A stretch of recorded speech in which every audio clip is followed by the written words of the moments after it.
Pernah nggak sih kepikiran gimana ceritanya HP jadul yang kecil, layarnya kotak, tombolnya fisik, dan memorinya terbatas banget itu bisa jalanin game kayak Snake, Bounce, sampai Space Impact dengan lancar, tanpa lag, tanpa loading lama, bahkan tanpa perlu download apa-apa. Tinggal buka, langsung main.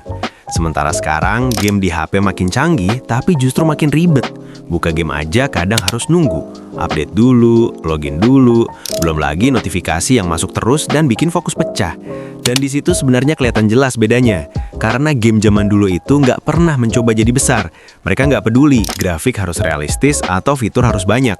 Mereka cuma fokus ke satu hal, gameplay yang bikin nagih dan gampang dipahami. Dan itu kelihatan dari cara gamenya dibuat. Snake cuma makan titik, tapi tiap detik bikin tegang karena badan makin panjang. Bounce cuma loncatin bola merah, tapi tiap salah timing langsung jatuh dan bikin kita pengen coba lagi. Space Impact cuma tembak-tembakan sederhana, tapi tetap seru dimainin berulang-ulang tanpa mikir panjang. Kedengerannya biasa aja, tapi justru karena sesederhana itu, kita bisa fokus penuh tanpa distraksi. Apalagi HP dulu juga nggak punya banyak gangguan. Nggak ada aplikasi jalan di background, nggak ada notif random yang tiba-tiba muncul. Jadi kalau lagi main ya benar-benar tenggelam di dalam game itu. Beda sama sekarang, yang sedikit-sedikit kepotong karena hal lain.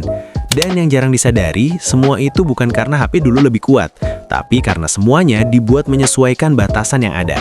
Memori kecil bikin developer harus mikir efisien, nggak bisa asal nambah fitur, nggak bisa bikin hal yang nggak penting. Akhirnya, yang dibuat cuma inti dari gamenya aja, bersih, padat, dan langsung ke tujuan. Dan justru dari situ lahir pengalaman yang lebih kena. Sekarang malah kebalik, semua bisa ditambah, grafik makin tinggi, fitur makin banyak, mode makin beragam, tapi makin kesini kita malah gampang bosen, gampang pindah.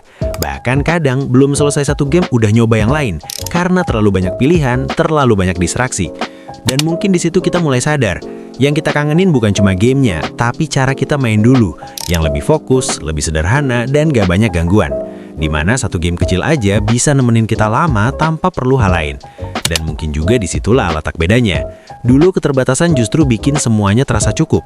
Sementara sekarang, kelimpahan malah bikin semuanya terasa cepat lewat.